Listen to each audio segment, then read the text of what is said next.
Bonjour et bienvenue. Aujourd'hui, on va se plonger dans un bouquin assez particulier. Le secret des leaders, marketing de réseau en français facile pour l'Afrique, de Marcel Menkam. Bonjour. Oui, et c'est un livre qui vise à décortiquer un modèle économique qui est, disons-le, souvent mal compris. C'est le moins qu'on puisse dire, oui. Ça déchaîne les passions. Exactement. Et donc, notre mission aujourd'hui, c'est vraiment de distiller le cœur de ce livre. On va aller chercher les stratégies, bien sûr, mais pas seulement. Il y a aussi les principes de vie, les histoires personnelles. C'est plus qu'un simple guide pratique, en fait. Ah oui, c'est presque un manifeste sur le développement personnel, avec des témoignages assez forts. Bref, on va essayer de déballer un peu tout ça. Parfait. Alors, commençons par le début, le point de départ du livre. Ce qui est intéressant, c'est qu'il ne commence pas du tout par parler de vente. Il part d'un constat sur le monde du travail. Et c'est assez brutal, hein. Oui, il met tout de suite les pieds dans le plat.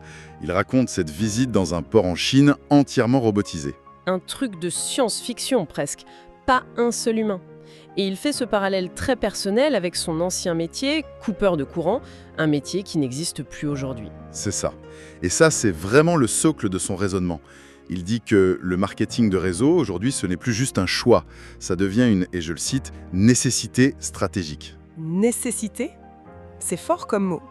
Oui, et le justifie par deux choses que tout le monde vit. L'automatisation, qui rend les emplois de plus en plus précaires, et l'inflation.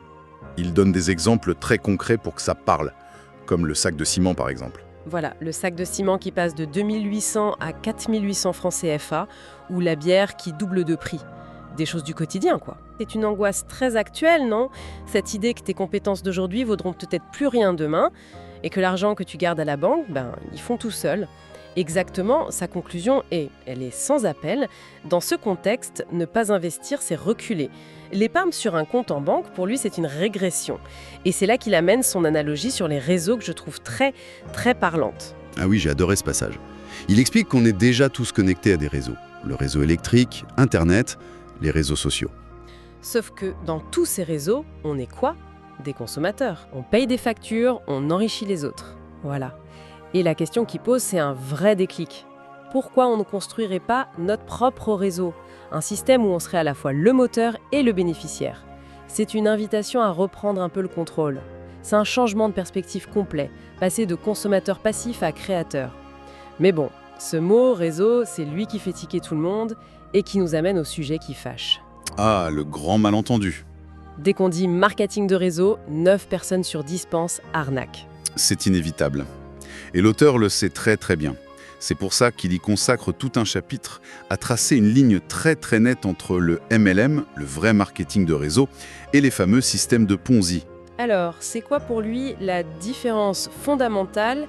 Alors, elle repose sur des critères factuels très simples. D'un côté, le MLM légitime, il y a toujours un produit ou un service réel, quelque chose de tangible, qui a une valeur. Exactement. Et les revenus viennent de la vente de ce produit. Point. À l'inverse, un Ponzi, il n'y a pas de produit réel. Ou alors un produit prétexte, un truc qui vaut rien. L'argent vient juste des nouvelles personnes qui entrent dans le système, c'est ça? C'est ça. L'argent vient quasi exclusivement du recrutement. C'est un château de cartes, c'est illégal et ça finit toujours par s'effondrer. C'est mathématique. Et pour illustrer ça, il raconte sa propre histoire, où il a failli tomber dans le panneau. C'est assez édifiant. On lui promettait de transformer 10 000 francs en 30 000 en une semaine. Oui, il explique que ces arnaques exploitent deux choses qu'ils ont, je cite, compris des Africains. L'envie d'argent rapide et le rêve du gain sans effort. Le piège classique. Toujours le même. On te fait gagner un peu au début pour te mettre en confiance. Tu mets 10 000, on te rend 15 000, ça marche. Et au moment où, grisé, tu mises gros, Plus personne. tout disparaît. Le groupe WhatsApp est supprimé, le site à maintenance et c'est fini. Faire cette distinction, c'est crucial, parce que sinon on passe à côté de tout le reste de son propos. Une fois qu'on a mis les arnaques de côté, il nous dit que le succès, le vrai, il vient pas d'une formule magique, il vient d'un travail sur soi. Oui, et c'est là que le bouquin prend une autre dimension. On s'attend à un manuel de vente et on se retrouve avec un traité de développement personnel. La première étape pour lui, c'est pas d'apprendre à vendre, c'est de réveiller son génie. Réveiller son génie, j'aime bien la formule. Qu'est-ce qu'il veut dire par là? C'est pas une question de talent inné, j'imagine? Pas du tout. Pour lui, le génie, c'est le résultat de trois choses. La discipline, les routines et une vision claire. Et il est très transparent là-dessus sur son propre parcours. Oui, il raconte sa chute après avoir perdu son poste de directeur technique.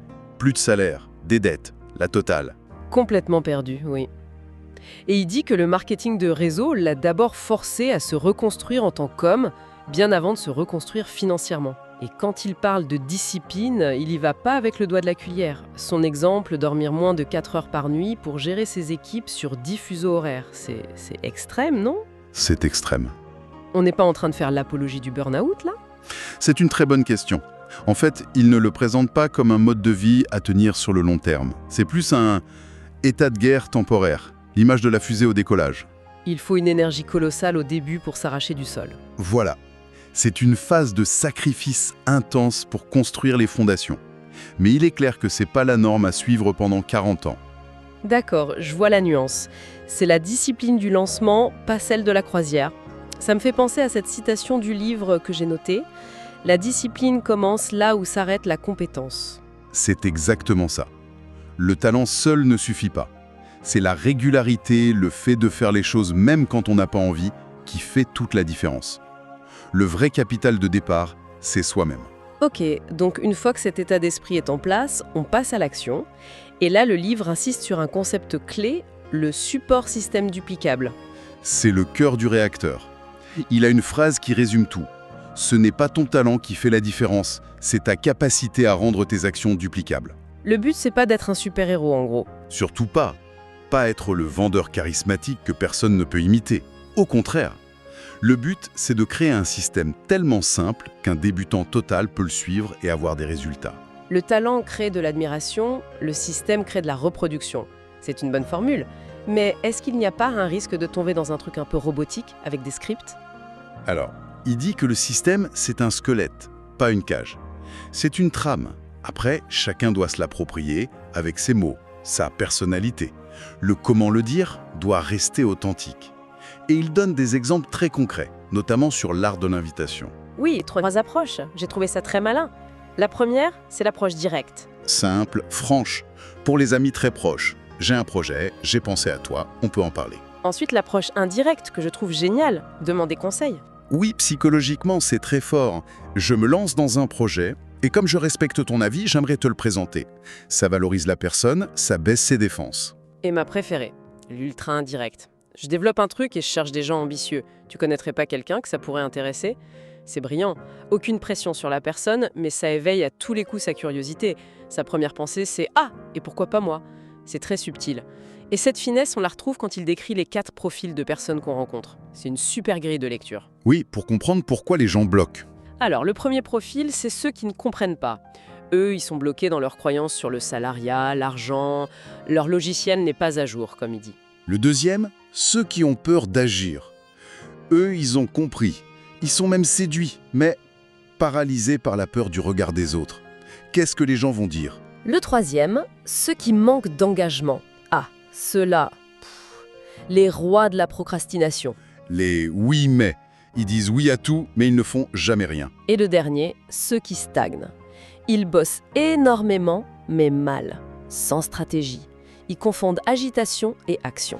Identifier ces profils, ça permet de savoir à qui on parle et de ne pas faire perdre son temps ni faire perdre le sien aux autres. Et pour que tout ça soit pas juste de la théorie, le livre est rempli d'histoires. C'est ça qui lui donne sa force, je trouve. Et il y en a une, celle d'Alizeta Kaboré, du Burkina Faso, qui est juste incroyable. Ah, c'est une histoire de film. Cette femme, Alizeta Kaboré, elle n'est jamais allée à l'école. Analphabète. Ne parle ni français ni anglais.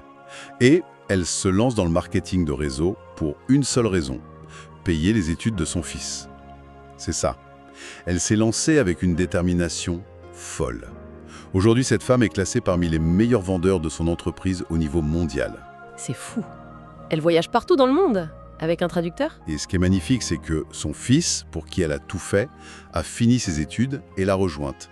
C'est lui qui gère maintenant toute la partie moderne du réseau qu'elle a bâti à la force du poignet. C'est une histoire de transmission incroyable.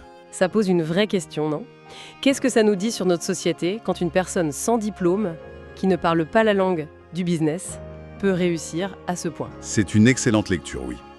Le livre suggère que ce modèle, basé sur la détermination plus que sur les diplômes, peut être un ascenseur social incroyable pour des gens que le système traditionnel a laissé de côté.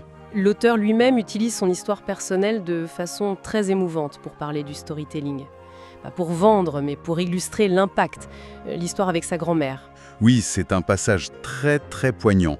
Il raconte que sa grand-mère avait un cancer en phase terminale, elle souffrait énormément. Lui, à l'époque, il était fauché. Mais il a tout fait pour lui procurer des produits de son entreprise, oui. Et il est très clair, les produits n'ont pas guéri son cancer. Mais, dit-il, ils lui ont offert une fin de vie digne, apaisée, sans hurler de douleur. C'est puissant. On comprend qu'une histoire comme ça a 1000 fois plus d'impact qu'un argumentaire technique. C'est exactement ça. C'est la connexion émotionnelle. Et c'est le fil rouge de tout le livre. Les chiffres peuvent convaincre la raison, mais ce sont les histoires qui touchent le cœur. Alors, si on devait résumer cette plongée, qu'est-ce qu'on retient de ce secret des leaders ? Pour moi, le message, c'est que le marketing de réseau est présenté moins comme une opportunité économique que comme un chemin de croissance personnelle. Absolument. Le message final, ce n'est pas comment vendre, c'est comment bâtir. Bâtir un système, bâtir des compétences et surtout se bâtir soi-même. Il faut d'abord devenir un leader pour soi-même avant de pouvoir guider les autres. Et pour la pensée finale, l'auteur termine sur un défi. Il dénonce ce qu'il appelle le culte de la personnalité. Le leader qui accumule les succès pendant que son équipe stagne et l'admire. Oui. Et il termine avec cette phrase, adressée au lecteur, « Je te souhaite de former des leaders meilleurs que toi ». Et cette phrase, elle ouvre une réflexion qui dépasse largement le marketing de réseau. Ça s'applique partout, en entreprise, en éducation, dans le sport. La question qu'elle nous pose, c'est est-ce que notre but en tant que leader ou menteur, c'est de rendre les autres dépendants de notre talent, ou est-ce que c'est de leur donner les clés pour qu'un jour, ils puissent nous dépasser ?